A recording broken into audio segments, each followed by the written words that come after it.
This is the talk show that takes a no-holds-barred approach to politics, where truth and integrity are the standard and the Constitution honored. From Renaissance Studios, this is Champion News Talk Radio.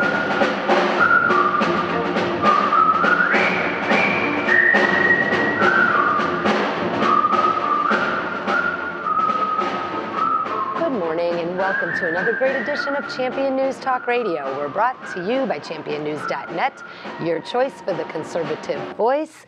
This is Ann Parisi. Our founder, Jack Roeser, and myself have our special guest and friend and co-worker, Lennie Jarrett, with us today. And before you do anything else, get your cup of coffee and get your computer in front of you if you can, and go to championnews.net and take our survey, because you, our listener, are our most important person, because we want to hear what you have to say. So you have an opportunity right now with Champion News to go to our survey and express how you feel about Champion News. What do you think about that, Jack? I think we're pretty darn good in all departments. We want to see the best. There you go. There you go. And Lennie, how are you today? We do have a good format on this program, and generally with your leadership and with whatever I do over here. It's your leadership. And with a good guest. Although you're one of our team, you're still here a guest. And as all the people that are listening know, you get interrupted on this thing. We come out with the big points, and we have to compete with each other. So it's lively. I think we got a good format. Well, listeners, what do you think? And Lennie, how are you today? I'm doing good. Thanks for having me on again. Well, thank you for coming in. We're actually going to talk about a lot of things today. People should know that Lennie's a very capable guy. What office did you just run for? State Senate. State Senate. Well, the voters were stupid. They didn't elect you. But on the job you're on as the editor and chief guy on Champion News, Lennie has a great deal of knowledge about the viral world we live in and how to communicate with a lot of people. So our readership has been going up. It's about double what it was before you arrived in the scene. Thanks, Lennie. You're welcome. Thank you for having me be a part of the team. It's a great team. And Michael Brown is here. Say hi, Michael. I'm always here. Hi. Michael's the voice behind the curtain. And we have Bridget, and I want to thank Bridget for this mug. So we've got a great team here at Champion News, and if you are a candidate or if you are a political activist, contact Lennie here, and the studio can be made available to you. We have a great studio, all very professionally done, and the production. So people should know that Champion News is a prominent part of a number of different organizations that are working together and very assiduously on the really miserable problem in the state of Illinois here. We're the most crooked and the most broke of any state, and how anybody can stay calm about that, like some of these silly legislators we've got. And I'll just, there's one thing we ought to say at the end of everything. Don't vote for any Democrat. Because the first damn thing they'll do is vote for Madigan or his daughter, and the Madigan team is driving this state of Illinois to hell. They really are. Mike Madigan's pretty much in control now with the supermajorities, and it's whatever Mike Madigan says is the legislation that's going through, and he's playing games in the last few weeks down there. What kind of games is he playing, Lennie? Well, let's put the big lever that he's got in his hands to beat us up with, and that's the dues from the teachers. Yeah. That son of a gun, he's taken $132 million a year by the last accounting from the teachers, and at least $100 million of that he shouldn't do and should be returned to the teachers. It's an outrage that this has been going on, and we're getting screwed throughout the state because Madigan has got all that damn money to make things appear the way he wants. Madigan's got total control. Talk about now, rich. Is it the Republicans are rich? No, it's Madigan. Yep.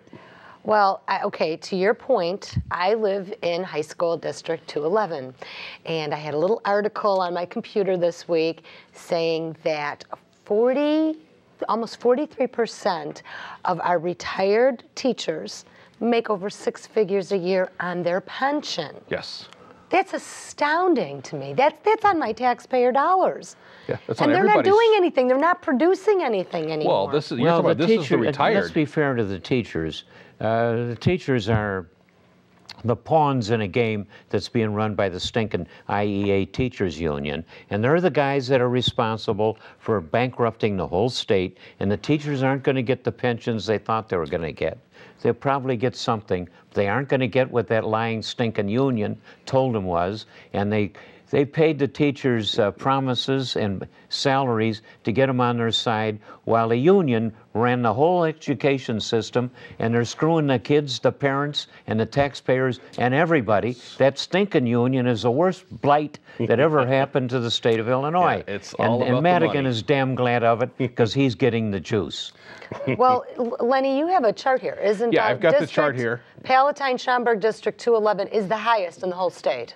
No, it's not the high. Well, It it's the percentage-wise of retirees. 42.5% of their retirees are making 6 figures to sit at home and do nothing. So of the retirees, and you've got Stevenson High School at almost 40%, Layton High School at 35%, Fenton High School at 32%, and Crystal Lake High School here in McHenry at almost 22%.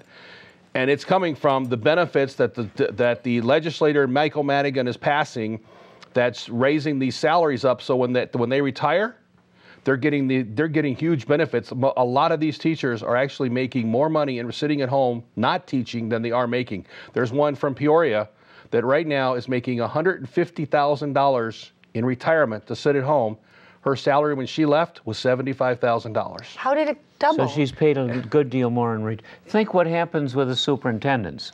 The stinking superintendents, their average superintendent is nothing but a guy in a real fancy suit trying to pass the next referendum, because the rest of his job certainly is superfluous, because the school's under the administration of the 860 superintendents that are out there in the state of Illinois. Their performance stinks, and they sure in hell don't deserve salaries winding up at around $200,000 A lot of them are making more than the governor. Now listen. Oh yeah, sure they do. Well, not that the governor is so great. But the fact of the matter is, towards the end of their career, which ain't very damn long at that, they're making, generally speaking, about $200,000 a year. And so they go off, and about every 5 years, there's a new superintendent comes along. So and these guys retire at age 55. So you got a parade of retired superintendents. These guys, they never did any heavy lifting. Those sissies This is the parade to bankruptcy. This is a parade off a cliff. That's why the state's This parade goes on till age 65. Do the simple arithmetic. About every 5 years, there's another superintendent. There's one guy working, so-called working. He isn't worth $200,000 when he's on the job. Yeah. And you got 6 of them making about $200,000 a year, going up 3% every damn year. And it gets better than that. So you got a parade of about 7 guys that are making $200,000 a year and more for just one job. Yep. And then alongside of them is a stinking finance guy who they only get finance people that have got a Teaching permit certificate, teaching. The type 75, the administrator certificate. So there are some that haven't actually been teachers, but they still have to have the exact same training as they would for a superintendent. Which provision prevents them from having real finance people that know their trade is and know what a buck is worth from industry. No, they got the sissies from the, that know how to grab the money. All right, how's this working for us, Lennie? It's not working for us. That's the problem, and it's just a game. It's a shell game, and it's a huge Ponzi scheme, is really what it is. That's a pretty radical statement you made. Now, why do you say it's a Ponzi scheme? Because it's a Ponzi scheme. Because if without the teachers at the bottom, that's why they don't want to go to a 401k system, because without those teachers paying into the system, paying for those already in retirement, the system collapses on itself. Oh, it almost sounds like our Social Security system. Yes, but much more further down the road. We're closer to bankruptcy on the pension system than we are on Social Security. Now, you were saying... Let's dispense with one argument that the stinking union. The IEA lies about these statistics constantly, and they're putting out the crap that the the legislators in Springfield have not paying their fair share of the pensions. That is a lie, because we're paying a lot more than what was bargained for when the ball was handed off to the legislature. In 1995, yes. Nobody could keep up with that kind of exploitation. Right. Well, Lennie, here we got about 30 seconds before we go to break. You were saying something to Jack. It gets better than that. What's better? Actually, we'll talk about it when we come back, but superintendents, after they retire, we can talk about what they do after they retire as well, and how they make even more money. Oh, they make more money after they retire? Yes. So like double dipping? Yes, they double dip, and we'll talk about it as soon as the break is over. Just it'll need a little bit longer explanation. Sit tight, taxpayers. We're going to talk about teachers, pensions, and we're going to also tell you about the Obama 2.0 event coming up after the break.